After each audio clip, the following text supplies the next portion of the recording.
So USSR, Union of Soviet Socialist Republics. And if you remember something about the Russian Revolution in class 9, in 1917, February and October, there were two movements in Russia.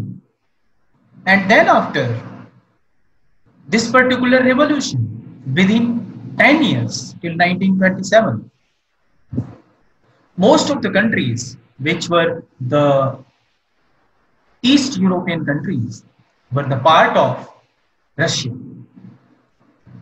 And the entire organization of those 15 countries is called the USSR.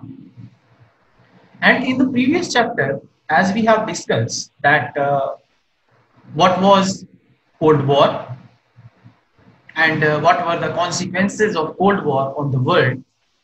So in this chapter, we will try to discuss that how that Cold War was ended and the end of bipolarity or the bipolar world. As you all know that bipolar refers to a world where two superpowers were there. But now, after having the discussion on this particular chapter, we will understand that how the world become unipolar, or we can say the US hegemony in the world. So in this series, first of all, we will try to discuss that what was the Soviet system and what were the basic problems in the Soviet system. Because of that, it was disintegrated in 1991. So as we have previously discussed that in 1917, Russian Revolution and ideology of socialism and communism was developed in Russia and East European countries. So from that particular time period, the USSR or the Union of Soviet Socialist Republics with 15 independent nations made up a federation, or we can say confederation, that was called USSR. So the primacy of Communist Party and the institution of the party. So what it means? The USSR is having only one political party, that was called the Russian Communist Party, and the entire USSR was having only one political party. It means we cannot say it was a liberal democratic country. It was totally a communist country where the entire power was exercised by the Communist Party. So what about the economy of the Soviet system? The economy was planned. That means they were having the 5-year plans for the economic development, and they had a controlled and centralized economy, which was totally controlled by the Communist Party, or we can say the Communist government. Then they had a communist form of government. It doesn't mean that the people were not having any type of facilities or anything else. But the question is that how do they have some of the social welfare and other things? But as per your information, the USSR government or the communist government try its best for the social welfare of the people. And the most prominent thing that the state ownership was there on the entire properties. Because we all know that communism refers to the ownership of the state, and that is totally against the private property. Next is the bureaucratic and authoritarian. The entire system of USSR was too much bureaucratic and authoritarian. So what was that? Because of the bureaucratic system and the authoritarian, it means the entire system was totally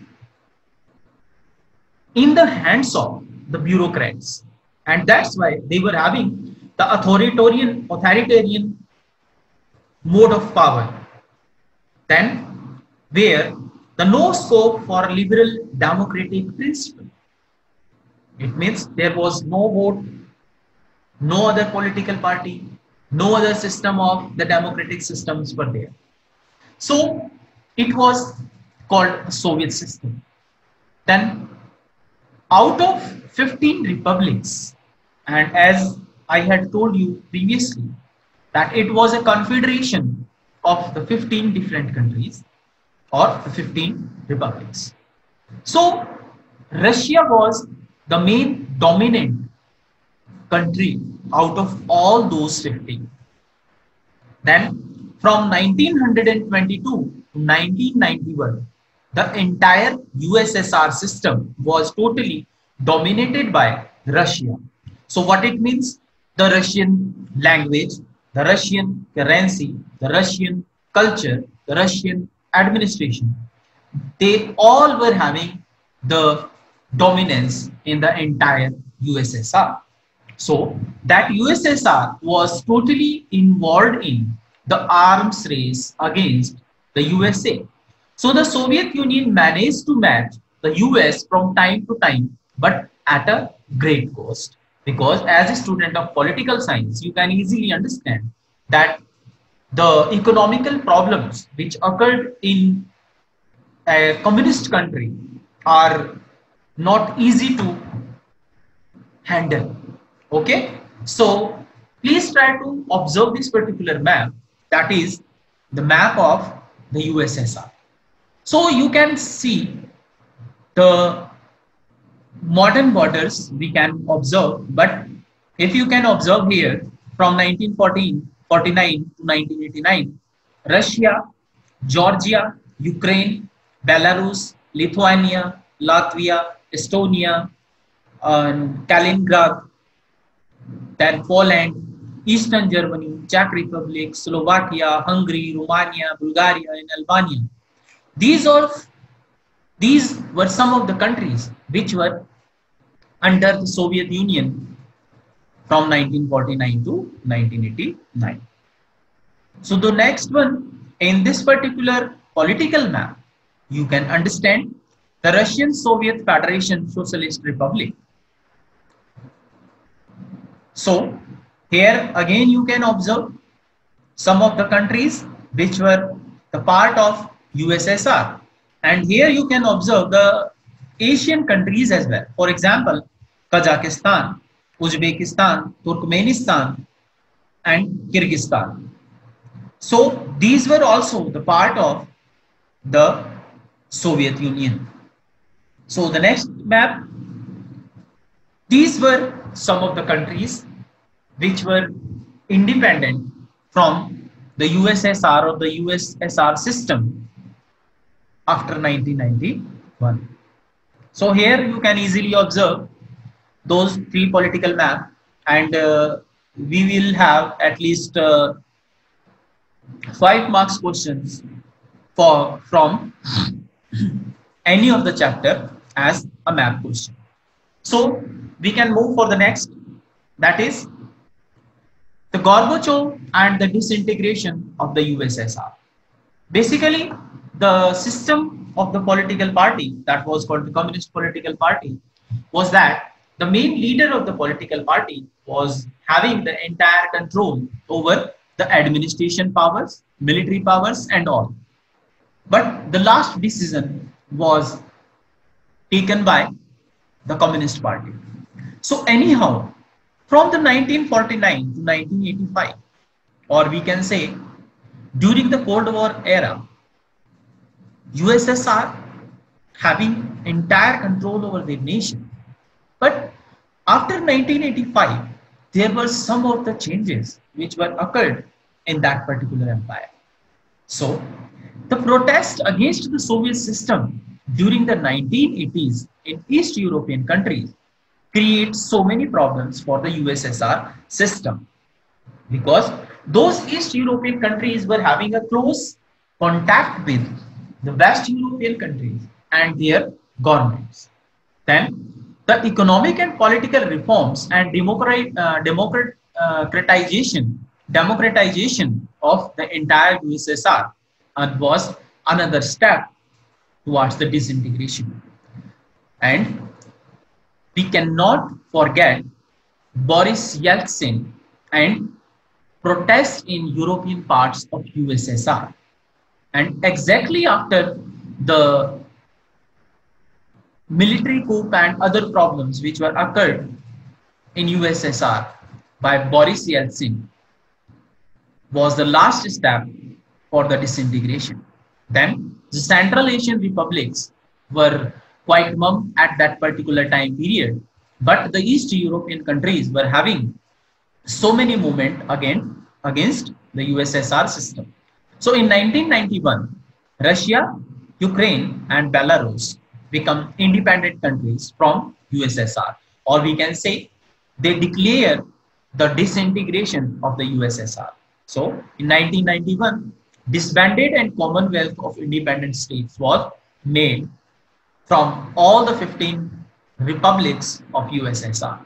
So in 1991, the USSR was disintegrated and Russia became the successor of USSR. So we can say that the veto power is now enjoyed by Russia, and other things which were, we can say, like Cold War and all, they are also handled by Russia. So what were the causes of disintegration of the USSR? The first problem, or we are going to discuss on the causes. So the first cause was the internal weakness of the political system. We all know that after 1945, it is not easy to handle the entire country with only one political party. So that creates so many problems in the USSR. The second one, economic stagnance and lack of consumer prosperity. We all know that the USSR economy was closed economy where no scope for the consumer prosperity. And this economic stagnance creates so many problems for them because they were not having any competition amongst them. So most of the people were not ready to work properly. And if they were not having any private profit, then they were not happy to do the work which were given to them or assigned to them. So the third cause was the destruction of economy due to arms race. The arms race with the US creates so many problems for USSR. Then the poverty and unhappiness of the people. Then the people are unhappy with the government, economic system and all. Definitely they revolt against the government, and it was happened in USSR. Then awareness of the people related to the liberal democratic ideas from the Western European countries as well as USA creates a clear-cut mindset of the people that they should have a democratic republic governments. So the next was the Communist Party dominance. We all know that the dominance of the Communist Party creates so many problems in Russia. Then the Russian dominance and protest by other nations. It is a clear-cut problem that if we will try to be dominant against the other culture, language and other issues, we will definitely face some problems. It was happening in Russia also, where the Russian dominance was totally opposed by all the 14 republics. Then slow pace of reforms. The pace of the reform which were there in Russia was quite slow. That's why the people were unhappy. The next one was the Gorbachev mistakes. As per the most political thinkers, the mistakes of the Gorbachev creates a situation where the people could move against the USSR or the communist government. His policies like glasnost and perestroika, that means the economical development or the economical changes and the political changes, create a mindset amongst the people that definitely they will get some success on the way of the liberal democratic country. And the last one was the rise of nationalism and desire of sovereignty. That means most of the countries which were there in the Baltic region, they want their own nationalist ideas and sovereignty from USSR, like Estonia, Latvia, Lithuania, Ukraine, and Georgia. So these nationalist ideas create so many problems against the USSR. That's why in 1991, USSR was disintegrated. So in this class, we will close the topic here and we will discuss on the next topics, that is what were the consequences of the disintegration of the world as well as on the USSR and its other countries in the next class. So till then, thank you very much. Have a nice day and stay home, stay safe. Thank you very much.